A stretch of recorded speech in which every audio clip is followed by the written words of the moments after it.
বছর রমজান মাসে রোজা থেকে যদি বিড়ি খেতে রোজা ভাঙবে, কথা বোঝেনি মনে হয়। রমজান মাসে রোজা রেখে যদি সিগারেট খেতে রোজা ভাঙবে। আমি বলছি কেন? কথা না, আমি তো সিগারেট চাবাইও খাচ্ছি না, গিলেও খাচ্ছি না, আমি তো ধুমোটা টেনে আবার ছেড়ে দিচ্ছি।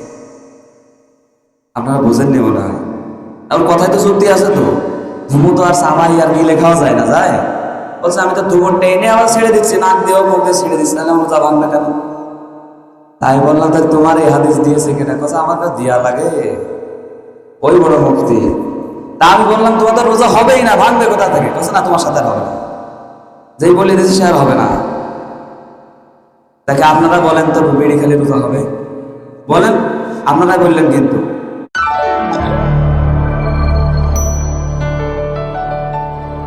نشهد أن لا إله إلا الله وحده لا شريك له ونشهد أن سيدنا وحبيبنا ومولانا محمدا عبده ورسوله الذي أرسله بالحق بشيرا ونذيرا وداعيا إلى الله بإذنه وسراجا منيرا فقد قال الله تعالى في كلامه المجيد وفرقانه الحميد أعوذ بالله من الشيطان الرجيم بسم الله الرحمن الرحيم إن الله وملائكته يصلون على النبي يا أيها الذين آمنوا صلوا عليه وسلموا تسليما اللهم صل على سيدنا مولانا محمد وعلى آل سيدنا مولانا محمد اللهم صل على سيدنا مولانا محمد وعلى آل سيدنا مولانا محمد سبحان الله الحمد لله لا إله إلا الله سبحان الله একটু জিকির করেন সুবহানাল্লাহ আলহামদুলিল্লাহ লা ইলাহা ইল্লাল্লাহ সুবহানাল্লাহ আলহামদুলিল্লাহ লা ইলাহা ইল্লাল্লাহ তুমি বাঁচাও তুমি মারো অবিরত ক্ষমা করো তুমি বাঁচাও তুমি মারো অবিরত ক্ষমা করো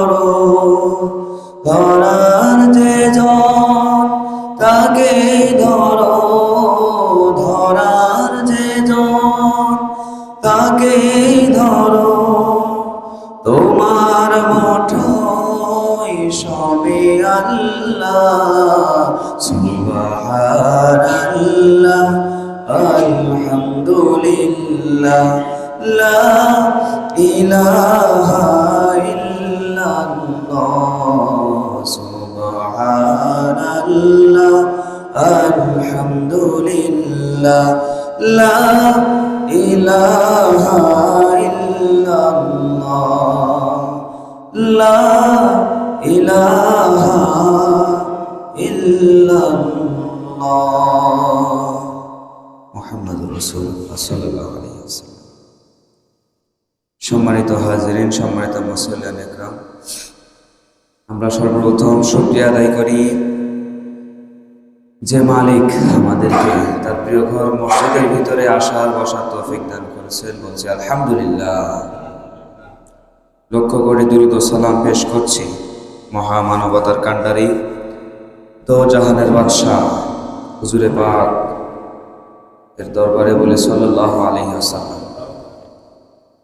এরই সাথে মাগফিরাত কামনা করছি সেসব আত্মীয় স্বজন, শহীদ শহীদাইন সহ ওলামায়ে কেরাম, তাবেঈন যারা কবরস্থ হয়ে গিয়েছে, শহীদ হয়ে গিয়েছে, আমাদের মাঝ থেকে ছেড়ে চলে গিয়েছে। আল্লাহ তাআলা তাদের সকলের কবরখানাকে জান্নাতের টুকরা বানিয়ে দিই, বলি আল্লাহুম্মা আমিন। সম্মানিত মুসল্লিয়ান ইকরাম, আপনারা জানেন যে রমজান মাস ইজ কামিং, তাই না? Ramzan much is coming. আর সম্ভবত 6 দিন পরে ইনশাআল্লাহ রমজান। পবিত্র রমাদানের যে তারিখটা, সেটা হলো চাঁদ দেখার উপর নির্ভরশীল। আল্লাহ তাআলা আমাদেরকে মাস বোঝার জন্যে, বিভিন্ন দিবস জানার জন্যে আকাশে ক্যালেন্ডার ঝুলাই দিয়েছে। এই ক্যালেন্ডারটা হলো কি? চাঁদ। 12টা মাসে 12 ধরনের চাঁদ ওঠে, তাই না? তো রমজানের চাঁদ উদিত হতে ইনশাল্লাহ বেশি দেরি নাই, চলে এসেছে অতি দ্রুতই। আশা করি ইনশাল্লাহ বুধবার রাতে তারাবি হবে, সেহরি হবে, সাহরি হবে, এরপরে বৃহস্পতিবার থেকে রোজা হবে, সিয়াম হবে, আশা করি ইনশাল্লাহ। আর যদি রমজানের চাঁদ আরো দেরি করে ওঠে বা তা আরেকদিন আগে ওঠে, সেটা আলাদা হিসাব। তো আসুন আমরা রমজান নিয়ে কিছু আলোচনা করি। রমজান মাস আমরা ইতিমধ্যে যারা বেঁচে আছে দুনিয়ায়, তারা অনেকে পেয়েছে, পাইনি? প্রতি বছর ঘুরে ঘুরে রমজান আসে, প্রতি বছর আমরা সিয়াম পালন করে রোজা রাখি, কিন্তু অরিজিনালে এগুলো থেকে শিক্ষা নেওয়া, রমজান থেকে শিক্ষা নেওয়া বা রমজানের ভিতরে আদেশ নিষেধ এগুলো পালন করা আমাদের সবার দ্বারা সবসময় সম্ভব হয়ে ওঠে না। আমাদের সবার দ্বারা সবসময় সম্ভব হয়ে ওঠে না। সৌদি আরবে হারাম মাস ছিল, এখনো আছে। 4টে হারাম মাস ছিল: মুহররম, রমজান, জুলকদ, জুলহজ। এই 4টে মাসে কোনো যুদ্ধ বিগ্রহ করা যায় না, কোনো মারামারি, কোনো হিংসা বিদ্বেষ, এগুলো সব কিছু করা হারাম। হারাম মাস মানে এগুলো সব কিছু করা হারাম। তো এখন রমজান মাসকে তারা গুরুত্ব দিয়েছে। রমজান মাসে কোনো কিছুই তারা অন্যায় কোনো কাজ তারা করতো না। ওই যে হারাম মাস, রমজান মাস আসতো, যুদ্ধ থামিয়ে দিত, বলতো আগে রোজা রেখে আসে। এই রমজান মাসে রোজা পালন করে তারপরে যাওয়ার সময় বলে যেত যে রোজা শেষ হলে, রমজান শেষ হলে তোরে দেখে নেব। কথা কি বুঝছেন? রমজান মাস তো হারাম মাস, এ সময় তো যুদ্ধ করা যায় না। যখন যুদ্ধ শেষ করবে, আগামীকাল রমজান, আজকে যুদ্ধ করে শেষ করবে, যাওয়ার সময় বলে যাবে তোরে দেখে নেব, রমজান শেষ হবে। তাও ইতি টানবে না, সাময়িক বিরতি দেবে। তো রমজান মাসে এতটাই গুরুত্বপূর্ণ মাস যে এই সময়টায় আমাদেরকে এক কথায় রিফ্রেশ করে নিতে হবে। কম্পিউটার রিফ্রেশ মারে না, রিস্টার্ট মারে না কম্পিউটারে। এই রমজান মাসে আমাদেরকে রিফ্রেশ করে নেওয়ার সময়। রমজান মাসে গুনার জন্য মাফ চেয়ে, রমজান মাসে বেশি বেশি কান্নাকাটি করে রমজান মাসে বেশি বেশি আমল করে পিছনের গুনাহ খাতা সব মাফ করে দেওয়ার একটা সময়। আর রমজান জিনিসটা আমাদের কাছে খেলার জিনিস না। আমরা অনেকে মনে করি যে রোজা রাখছি মানুষের দেখানোর জন্য, না রাখলে কি বলবেন, না বলবেন, মানুষ কি বলবেন, মান সম্মান থাকে না নাকি, এরকম আছে না? আপনাদের মধ্যে মনে হয় নেই, আপনারা মনে হয় চোখে পড়েন আপনাদের নাকি? অনেকে আছে যে আমাদের মানুষ কি বলবেন রোজা রাখি, এলাকার গণ্যমান্য মানুষ, না রাখলে হয়তো মান সম্মান থাকবে না। তো মান সম্মানের ভয়তে যদি রোজা রাখা হয় তাহলে আপনার রোজার কোনো দাম নেই, আল্লাহর কাছে এর কোনো কবুল হবে না। কিন্তু যদি আপনি আল্লাহকে বিশ্বাস করে আল্লাহর ফরজ বিধান মানার উদ্দেশ্যে রমজান পালন করেন, সিয়াম পালন করেন, তাহলে তাতে লাভ আছে, সওয়াব আছে। আল্লাহ রাব্বুল আলামিন কোরআনুল কারীমের ভিতরে সূরাতুল বাকারা 2 নম্বর সূরা 183 নম্বর আয়াতের ভিতরে পরিষ্কার করে জানিয়ে দিলেন।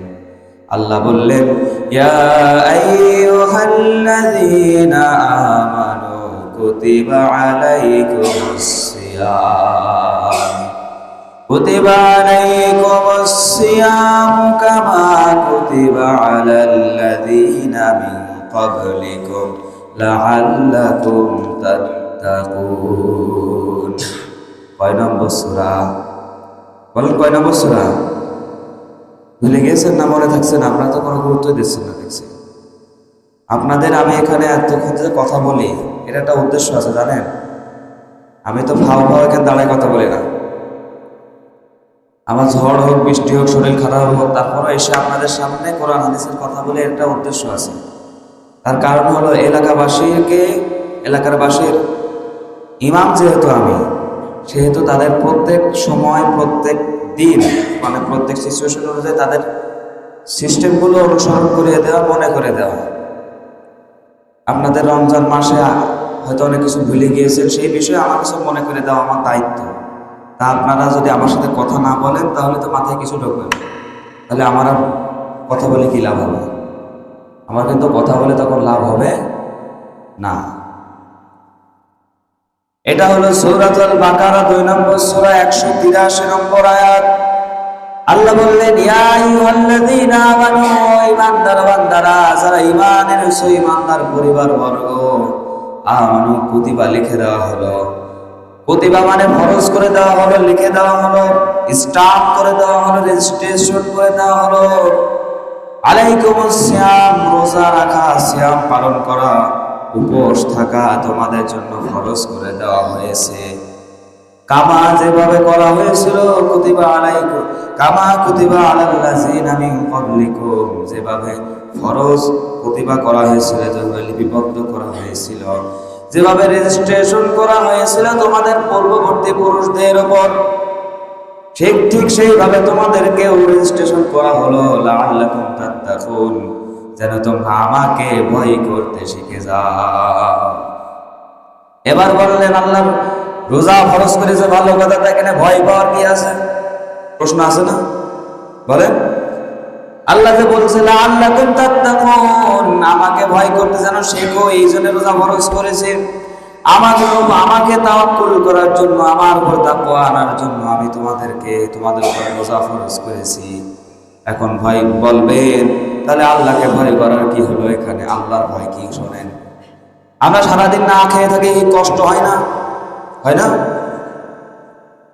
সারাদিন যে না খেয়ে থাকি কষ্ট হয়, একটাবার চিন্তা করে দেখেন, আল্লাহ যদি আমাদের 3 বেলার খাবার না দিত, আমরা কি বেঁচে থাকতে পারতাম? রমজান মাস যখন আসে গরমের সময়, পানির তৃষ্ণায় গলা শুকিয়ে ফেটে যায়, পানির তৃষ্ণায় কলিজাটা ফেটে যায়, বুকের ভিতরে সরসির হয়ে যায়। এখন আল্লাহ যদি এই সুন্দর মিঠা পানির ব্যবস্থা আমাদের না করে দিতেন, আমরা কি বেঁচে থাকতাম? বলেন। তাহলে কি সে আল্লাহকে ভয় করার দরকার আছে? শুধু তাই নয়, রমজান মাসে রোজা যখন আপনি রাখবেন, তখন আপনি যে কোনো পাপ কাজ করতে গেলে, আপনি যদি মুমিন বান্দা হয়ে থাকেন, রোজা যখন রাখবেন, আপনার যে কোনো পাপ কাজ করতে গেলে আপনার বিবেকে বাধা দেবে, আপনার অন্তরে টান দেবে। তখন আপনার মনের ভিতরে ভয় জাগ্রত হবে, তুমি এত কষ্ট করে না খেয়ে আসো, এত কষ্ট করে সিয়াম পালন করছো, অথচ এই পাপ কাজের জন্য সিয়ামটা নষ্ট করে ফেলবা? পাপ কাজে জড়িও না, তোমার সিয়াম কবুল হবে না। এই ভয়তে আপনার পাপ কাজটা করা সম্ভব হয় না। এই জন্যে আল্লাহ বললেন যেন তোমরা আমাকে ভয় করতে শেখো।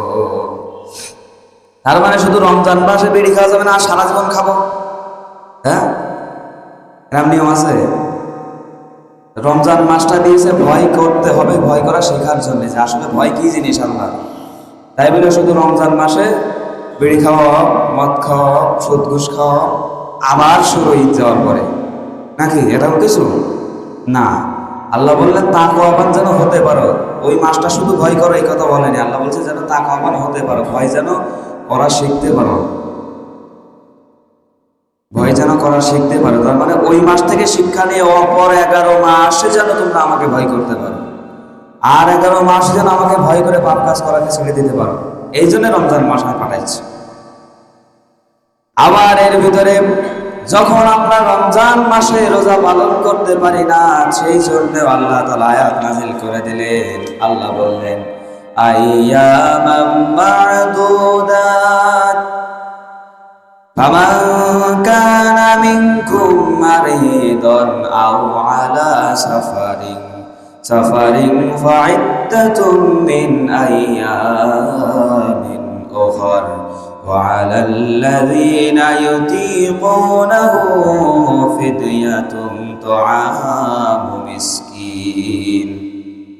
মানে আপনারা যখন প্রশ্ন করলেন আল্লাহ রোজা তো নাই ফরজ করে দিলে, কিন্তু যখন পারবো না, যখন অসম্ভব হয়ে যাবে, যখন অসুস্থ হয়ে যাব, যখন বাধ্য হয়ে রোজা ভেঙে ফেলা লাগবে, কোনো না কোনো কারণে যখন রোজা থাকতে পারবো না, তখন কি করব? তখন আল্লাহ সূরা বাকারার আগে বললাম 183 এবার 184 নম্বর আয়াতে এখানে জানিয়ে দিলেন ফামান তাতাওয়া খায়রান ফাহুয়া খায়রুল লাহু ওয়া আন তাসুমু খায়রুল লাকুম ইন কুনতুম তা'লামুন। এই আয়াতে আল্লাহ বললেন আইয়ামাম মা'দুদাত, এই রোজাগুলো হলো কয়েকটা নির্দিষ্ট দিনের রোজা, অর্থাৎ যে 1 মাস, এটা সারা বছর না, একটা নির্দিষ্ট দিন, একটা 1 মাস 30 দিন অথবা 29 দিন এরকম হয়। এই দিন, এই নির্দিষ্ট কয়েকটা দিনের রোজা তোমরা যদি এই ফরজ রোজাগুলোকেও না থাকতে পারো, ফামান কানা মিনকুম মারিদান আও আলা সাফারিন, যদি অসুস্থ হয়ে যাও, আও আলা সাফারিন, সফর অবস্থায় থাকো। সফর অবস্থা বুঝেন তো? 48 মাইল অতিক্রম করতে হয়, তাহলে সে মুসাফির হয়। এখন এখান থেকে আলীগঞ্জ যাবেন, বলবেন যে সফর অবস্থায় এসে রোজা ভেঙে ফেলা হবে না, কিন্তু এটা সফর বলে না। আপনি দূরে যাচ্ছেন, আপনার চলাচলে কষ্ট হবে, এই কথা ভেবেই আল্লাহ বললেন তোমাদের সফরে রত যখন থাকবা তখন তোমরা রোজা ভেঙে ফেল, সমস্যা নেই। এবার তো মহাখুশি মুসলমান, রমজান মাসে থাকা অবস্থা যদি সফরে যায় 48 মাইল পার হতে হলে তাহলে তার রোজা রাখা লাগবে না, প্রতিদিন একবার ঢাকায় যাবার, বাড়ি আসবো। কি আমি ভুল বলছি কথা বল না? হ্যাঁ, মহাঘোষে এবার রমজান যেহেতু আল্লাহ মাফ করে দিতে, প্রতিদিন ঢাকা একবার যাও, বাড়ি একবার আসবো, 48 মাইল মুসাফির হইতে রোজা রাখা লাগছে না। কিন্তু না, আল্লাহ বললেন ফা'iদ্দাতুম মিন আইয়ামিন উখর, যেই রোজাগুলো সফর অবস্থায়, অসুস্থ অবস্থায় ভাঙবে, সেগুলো যেন পরক্ষণে তারা থেকে দেয়। এবার আবার ধরা খেয়ে গেছে। হ্যাঁ, এবার ধরা খেয়ে গেছে না? তাহলে একটু মনে করছিলাম যে প্রতিদিন ঢাকায় যাবো আর আসবো, সফর থেকে রোজা রাখাগুলো বাদ দেবো, আল্লাহ তো মাফ করে দিয়েছে। কিন্তু এখন দেখছি আবার রেখে দিতে হবে, এখন দেখছি আবার পরে রেখে দিই, তাহলে তো আর ধরা খেয়ে গেলাম। এবার আল্লাহ আরো বললেন ওয়ালাল্লাযীনা ইউতীকুনাহু ফিদয়াতুন তুআমু মিসকিন, আর তারপরে তোমরা যারা রোজা রাখতে সক্ষম, তারপরেও তোমরা হয়তো রোজা রাখতে পারলে না, যে কোনো কারণে পারলে না, তাহলে তোমরা ফিদিয়াতুন তুআমু মিসকিন, মিসকিনদেরকে খেতে দিতে হবে। একজন মিসকিনকে ভরপেট খেতে দিতে হবে 3 বেলা, ভালো মন্দ ভরপেট খাওয়াই দিতে হবে, তাহলে তোমাদের রোজার ফিদিয়া আদায় হয়ে যাবে। এখন বাংলার মুসলমানরা চিন্তা করছে তাহলে আরো সুযোগ পেয়ে গেলাম, একটা মিসকিনে বাড়ি বসায় রাখবো, 3 বেলা কচুর শাক দিয়ে ভাত দিলাম, হয়ে গেল। এক ভাত দাও, পেট ভরে খাবে, সমস্যা কি? ভুল বলছে? আয়াত অনুযায়ী তাই আসছে, পেট ভরে খেতে দিলে আমার রোজা তো পালন হয়ে যাচ্ছে, তাহলে একটা করে রেখে দেব, প্রতিদিন একজনের 3 বেলা কচুর শাক দিয়ে করা ভাত দিলে তো হয়ে গেল। কত সোজা না। আপনি খাবেন গরুর মাংস দিয়ে, আর আপনি আপনার রোজার ফিদিয়া হিসাবে মিসকিনকে কচুর শাক দিয়ে, লাউ শাক দিয়ে ভাত দেবেন, হবে না। ওরেও ভালো মন্দ দিয়ে সাজায়ে তরকারি দিয়ে একেবারে পেট পূর্ণ করে 3 বেলা খাইতে দিলে আপনার রোজা পূর্ণ হবে। তাও যখন আপনি একেবারে রোজা রাখতে পারলেন না, থাকা সক্ষম অবস্থায়, তখনকার কথা এটা। আর আপনি বাড়ি বসে আছেন, কাজকর্ম নেই, রোজা থাকতে সক্ষম, তাও আপনি রোজা রাখছেন না, ওই সময় কোনো কাজ নেই। তাহলে তো বাংলার মানুষ একেবারে আনন্দে, যারা বড় লোক, রোজা রাখা বাদ দিয়ে মানুষ খাওয়াই বেড়াইতো, কি বেড়াইতো না। এরপরে আল্লাহ আরো বললেন, এক রোজার ফিদিয়া হলো একজন মিসকিনকে খাওয়ানো, আর যে ইচ্ছা করে বেশি বেশি ভালো কাজ করবে তার জন্য বেশি বেশি ভালো কাজের সওয়াব দেওয়া হবে। সুবহানাল্লাহ বলবেন না? আপনারা ঘুমাচ্ছেন কেন? সুবহানাল্লাহ বলছেন। আহা গো, আমি জানি মানুষ অর্থের ব্যাপারে কিপটেমি করে, এখন তো সুবহানাল্লাহ বলতে যা কিপটেমি করছে। হায় হায়, এটা কোন কথায়? এরপর আল্লাহ আরো বললেন, কিন্তু যদি তোমরা বুঝো তাহলে রোজা রাখাই তোমাদের জন্য ভালো। এই জন্য আল্লাহ রাসূল সবসময় প্রতি মাসের 13, 14, 15 এই 3টা দিন, এই 3টা তারিখ তিনি রোজা রাখতেন। তার কারণ কি জানেন? রোজা রাখলে শরীর ভালো থাকে, স্ট্রং থাকে। আর শুধু সারা জীবন হাতির মতো খেয়ে গেলে শরীর ভালো থাকে না, ওই শুধু ভুড়ি বাড়বে, কাজের কাজ কিচ্ছু হবে না। সেই জন্যেই আল্লাহ এখানে বললেন, যদি তোমরা বুঝে থাকো রোজা রাখাই তোমাদের জন্য ভালো, শারীরিক দিক থেকে ভালো, আমলের দিক থেকে ভালো। তোমাদের জীবনের এই পৃথিবীর জমিনে যখন রোজা রাখবা তখন তোমাদের শরীর ভালো থাকবে, আর দ্বিতীয় কথা তোমাদের আমল বাড়বে, তোমাদের সওয়াব হবে, আখিরাতে তোমরা এর বিনিময়ে সওয়াব পাবা, জান্নাত পাবা। তার মানে রোজা আল্লাহ তাআলা আমাদের উপকারের জন্য দিয়েছে, ক্ষতির জন্য দিয়েছে না। এখন রমজান মাসে বানুড়িয়া বাজারে চায়ের দোকানে পর্দা টাঙানো হয় না? এখন অন্যান্য জায়গায় না মাহফিল করতে গেলে জিজ্ঞেস করে না, রেখে তার জিজ্ঞেস করা লাগছে, এটা আমার নিজের এলাকা, আমি দেখি সবসময় যাওয়া আসা করি নাকি এইরকম পর্দা টাঙায় হিন্দুরা খায় আলাদা হিসেবে, আমার মুসলমানরাও দেখে ওর মধ্যে ঢুকিয়ে চা বিস্কুট হাই রেগিলা গেলে বাইরে এসে দাঁত খোঁচার পায়, হ্যাঁ রোজা আছে, সেহেরি গাইলাম তা লেগে আছে, কত বড় বাটপার। এরপরে আমার কাছে একজন জিজ্ঞেস করছে, এ ছোট হুজুর বলো তো তা কি? বলছে রমজান মাসে রোজা থেকে যদি বিড়ি খেতে রোজা ভাঙবে? কথা বোঝেনি মনে হয়। রমজান মাসে রোজা রেখে যদি সিগারেট খেতে রোজা ভাঙবে? আমি বলছি কেন? কথা না, আমি তো সিগারেট চাবাইও খাচ্ছি না, গিলেও খাচ্ছি না, আমি তো ধুমোটা টেনে আবার ছেড়ে দিচ্ছি। আপনারা বোঝেননি মনে হয়। আর কথায় তো যুক্তি আছে তো, ধুমো তো আর চাবাই আর গিলে খাওয়া যায় না, যায়? বলছে আমি তো ধুমো টেনে আবার ছেড়ে দিচ্ছি, নাক দিয়েও মুখে ছেড়ে দিচ্ছি, তাহলে আমার রোজা ভাঙবে কেন?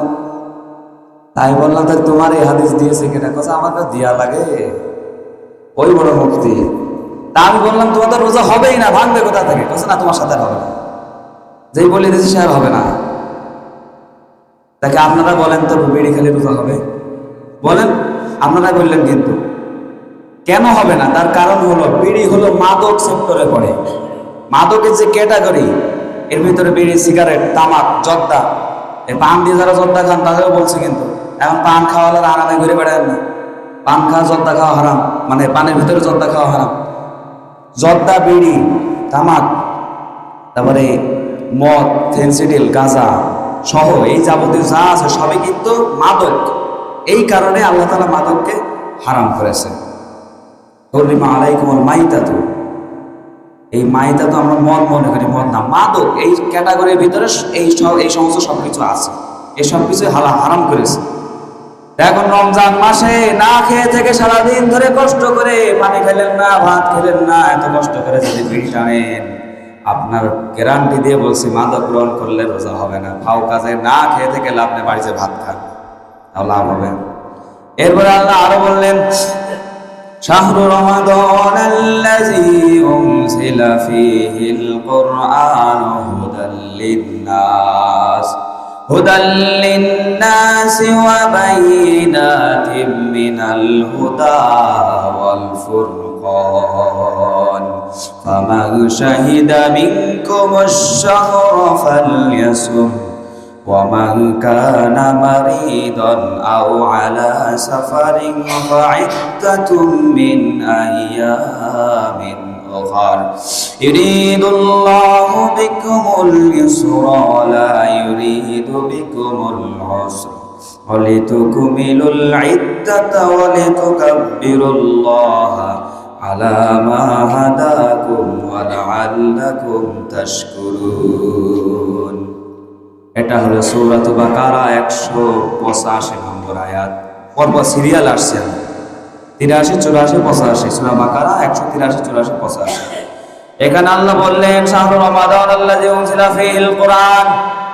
শাহরু মানে মাস, রমাদান মানে রমজান মাসে, উনজিলা নাযিল করেছে ফীহিল কুরআন, রমজান মাসে পবিত্র কোরআনকে আমি নাযিল করেছি।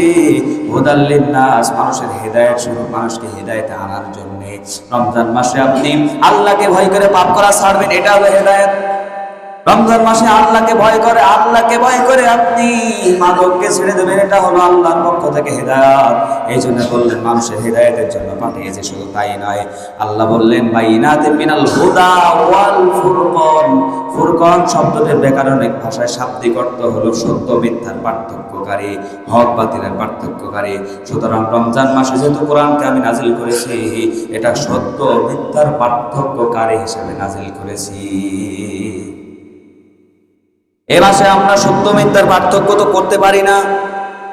আল্লাহ বললেন আমি কোরআনকে নাজিল করেছি হক বাতিলের পার্থক্য স্বরূপ, হেদায়েত স্বরূপ, কিন্তু আমরা হক বাতিল তো পার্থক্য করতে পারি না। হককে বাতিলের সাথে মিশ্রিত করে চালাকি করে নিজের স্বার্থটাকে উদ্ধার করে নিই। ভুল বললাম? হককে বাতিলের সাথে মিশ্রিত করে নিজের স্বার্থটাকে উদ্ধার করে নেওয়া হলো আমাদের মতো বাঙালির কাজ।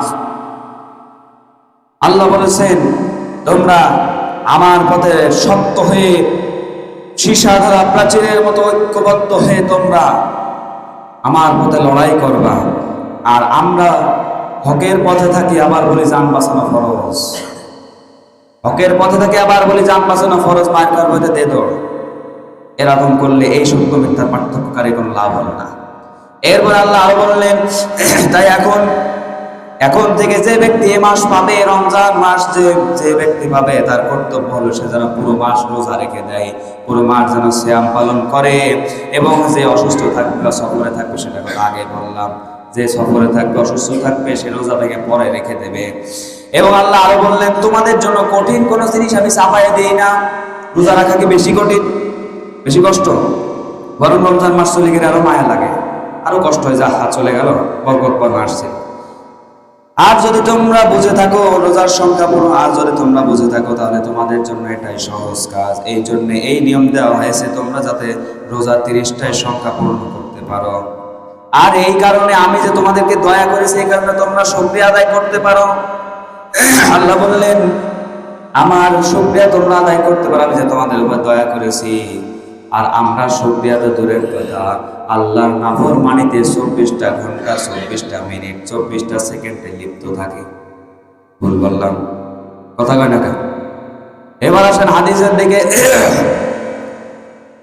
রমজান মাসে সাহরি খাওয়া সুন্নাত, কিন্তু সাহরি খাবেন, সাহরি খেলে সওয়াব আছে। সাহরি যদি কোনো কারণে মিস্টেক হয়ে যায় সমস্যা নেই, যা হবে, কিন্তু সাহরি খাওয়া সুন্নাত, সাহরি খাবেন।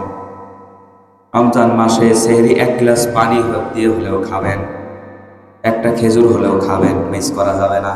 এখন আমাদের বাঙালিরা কি করেন, আজান নিজেদের এলাকার মসজিদে না দেয়া বলতো শুধু গেলে, আছে না, নিজেদের এলাকার মসজিদে না দেয়া বলতো শুধু গেলবে আর গেলবে, খেয়েই যাবে, সারাদিন ধরে খাবে, সারাদিন তো খাতে পারবেন, একবারে খেয়ে নেবে। আর ইফতারের সময় নিজেদের মসজিদ তো দূরের কথা, সে কোনো এক জায়গায় আজান শুনতে পারলে দেব সাথে সাথে গিলা শুরু করবে।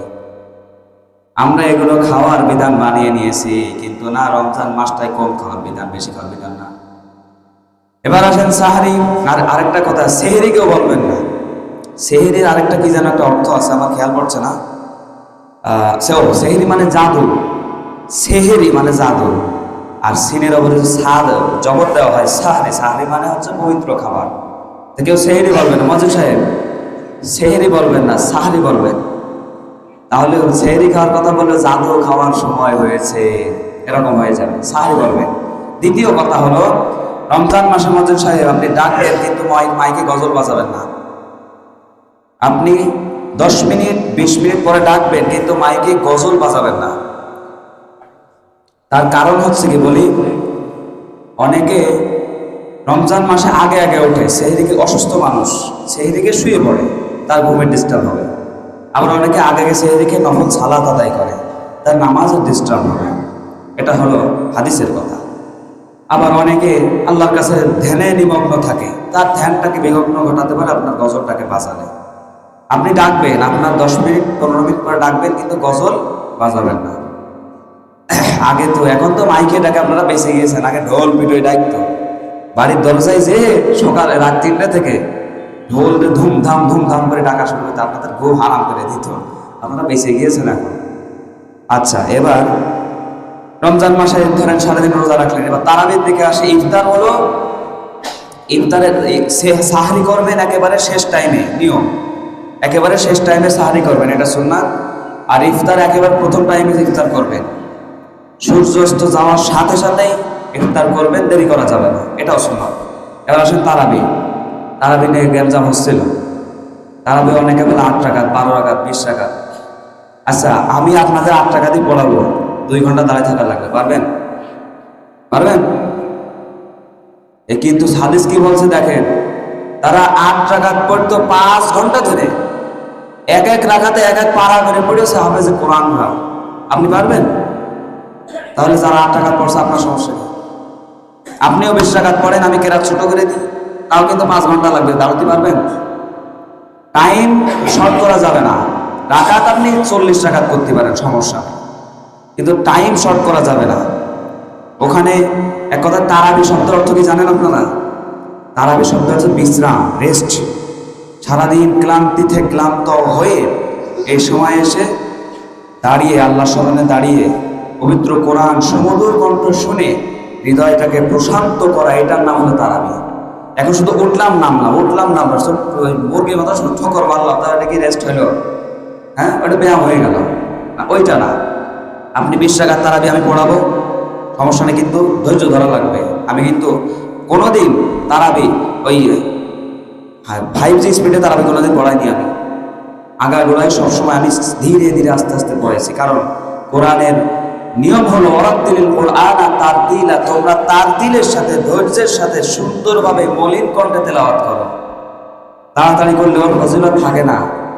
আপনি 8 রাকাত পড়েন, 12 রাকাত পড়েন, তাই আমি পড়াবো, কিন্তু 20 রাকাতের সমান সময় লাগবে। আপনার ধৈর্য ধরে থাকতে পারবেন? আপনি 20 রাকাত পড়েন, হয়তো আরেকটু সময় শর্ট হয়ে যাবে, তা একই সময় লাগবে। কিন্তু এই নিয়ে মারামারি করা যাবে না, অমুক জায়গায় অবস্থা হয় হোক, আপনি যে আপনার বডিতে খেয়াল করতে হবে না। এখানে কয় রাকাত হয় তারাবি? 20 রাকাত। এবারও 20 রাকাত পড়বেন, সমস্যা নেই, পড়েন। তবে 20 রাকাতের আমি তো হয়তো তারাবি পড়াবো ইনশাল্লাহ। আমি ওই যে 5G স্পিডে তারাবি পড়াতে পারবো না। আমি যতটুকু শিখেছি জেনেছি, 5G স্পিডে আমাদের তারাবি পড়াতে পারবেন না, বুঝতে পেরেছে? তাড়াতাড়ি তারাবি শেষ কাছে টিভি দেখবো কিরম মালা হয়ে গেল, না ওই সিস্টেম হবে না। হয় 1 ঘন্টা লাগবে, আর না 1.5 ঘন্টা লাগতে পারে। এখন দেখা গেল সভাপতি আমার বলবে যে তুমি তো আগে তো ভয় ধরাই দিলে, সভাপতি আমার বলবে তুমি তো আগে ভয় ধরাই দিলে, কেউ আসবে না তারাবি পড়তে। ভয় পেয়েছে? তারাবি পড়তেছে ভয় পেয়ে গেলে তাহলে আর কিছু করা লাগছে না। যাই হোক, সর্বশেষ সেটাই বোঝাতে চাচ্ছি, তারাবির রাকাত নিয়ে মারামারি করা যাবে না। কতটুকু কোরআন তেলাওয়াতের ভিতরে হয়েছে, কতটুকু লং টাইম আমরা এই তারাবির ভিতরে বিশ্রাম নিতে পারছি, কতটুকু আল্লাহকে স্মরণ করতে পারছি, এবং কতটা তেলাওয়াত আমাদের মধ্যে হচ্ছে, এটা হলো মানে বিবেচনার বিষয়। রাকাত ফ্যাক্ট না, রাকাত আপনি 8 রাকাতের নিচে যাওয়া যাবে না। 8 রাকাতের শুরু করে যতটুকু পড়তে পারেন, কিন্তু কোরআন তেলাওয়াত থাকতে হবে বেশি বেশি, এটাই নিয়ম। যাই হোক, আপনাদের কি রমজান বিষয়ে কোনো প্রশ্ন আছে? আর রমজানের ভিতরে কি কি নিষিদ্ধ সেটা বলিয়ে দিলাম, তারপরেও যদি করেন আমার আর কিছু করার নেই। 4 দোকানের মধ্যে যে যদি 50 টাকায় বিড়ি খান, তা রোজা হবে না। আর যদি তাও নিয়ে ছেলে আপনি রোজা বানাই নেন, তা আমার কিছু করার নেই। আপনার আমল নয়, রোজা উঠবে না, আল্লাহ কবুল করবে না, ফাউল শুধু না খেয়ে থাকা হয়ে যাবে। বুঝতে পেরেছেন? যাই হোক, আল্লাহ তাআলা আমাদের সবাইকে তৌফিক দান করুক। ওমা তৌফিক ইল্লা বিল্লাহ।